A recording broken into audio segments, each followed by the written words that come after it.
Right, this horrifying image of Subaru. Let's go through this. Anime talk, chat. Anime talk. Spoiler. Anime talk, in fact. So, RE0. I finished season 2 about a month or so ago, and then I watched a bunch of anime movies. I finished off Attack on Titan season 4. I watched Evangelion, the movie versions. So I was like, I think it's about time to return to more anime. I've been watching a lot of live action stuff. But yeah, back to RE0 season 3 because it's now complete and I can watch the entire thing. I was jump scared by the fact that episode 1 was 90 minutes long. Basically a movie. Not a whole lot of crazy action happens in these 90 minutes, mind you. It's all mainly set up for the new location we're going to, with a lot of quirky little quality of life moments of all the characters, which I've grown to love because of season 2. Like, season 2 did a lot of groundwork to make the characters really good, and now season 3 gets to bask in that, in season 2's excellence. And I'm enjoying it so far. I like the mystery surrounding this new nation. We didn't really get that much of a focal threat until we met the Archbishop of Wrath, who I'm assuming is going to be one of the main villains in this season. But before talking about that scene, I wanted to mention the Japanese influence on Pastella's environment. Is it called Pastella? I might be confusing that with a character, but is it what is the name of the city? RE0 Water City. I think it's Pristella. Yeah, Pristella. It's Pristella. It's not like your traditional water city. I like the fact that they did something very unique with it. It's more like a giant water dam system where the city is basically submerged in the water, and there's giant walls around it to hold in the water, which I'm sure is going to come into play later, and is going to be probably a threat at some point with one of the villains. A bit of a dangerous place to put your city, I will say. I do want to know why they did this. Like, why would you put your city almost like that it has even a chance of being completely washed away by the water, by the ocean? I don't know. But they mentioned the Kararagi influence. There was someone called Kararagi like 100 years ago, and he introduced all these Japanese elements. They even call it Japanese.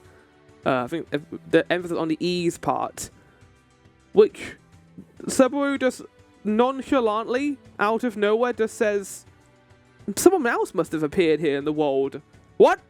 You can't just drop something like that and then not go into more detail about it. Yes, he doesn't necessarily care about that information, but I do, damn it. I want to know how this person ended up here, where all the Japanese influence came from, because it definitely wasn't a coincidence. They even mentioned it in the anime that this was all inspired by someone called Kararagi. Maybe we'll get more later, I don't know. But yeah, I enjoyed the cute little moments. I'm very happy that Beatrix is still a character. I knew she was going to be, but in like a lesser anime or a lesser TV show, she probably would have been sidelined for other plot elements. But she is with Subaru the entire episode, which is good, because that is like one of the most important parts of season 2. And if they fuck that up, I'm going to be pissed off. I don't want them to immediately sideline her after the excellence that is the ending of that season. So I'm happy about that. Thumbs up for me. Thumbs up from Flower in that regard. I enjoy the cut of your chip. So yeah, it was like a fun little episode. We had some conflict with Reinhard and his grandfather and his dad. We met all the leaders again, kind of seeing what they're up to. I like seeing the update of the politics in the world. We met Garfield's mother. I'm curious to see where that's going to go in the future.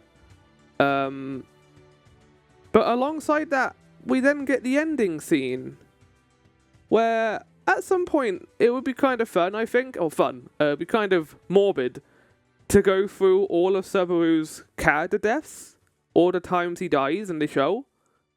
A lot of the season 2 ones are going to be high up there because some fucked up things happened. I think this is one of the worst deaths he's had. because it reminded me a lot of Season 1's death, where he was possessed by someone else and had to be mercy killed. In this case, I love how this scene is directed, where we meet the Archbishop of Wrath. Crazy, as you would expect from one of the Archbishops at this point, but the characters watching her slowly start to enjoy the spectacle, and then she brings out a kid tied up by chains, and no one like bats an eye. No one's like, what the fuck are you doing? Everyone's like, wow, look at that kid, he's all tied up, that's crazy. I was just like, is this intentional? Is it this scene meant to be directed? Is it just like me not understanding the context? But no, everyone's possessed.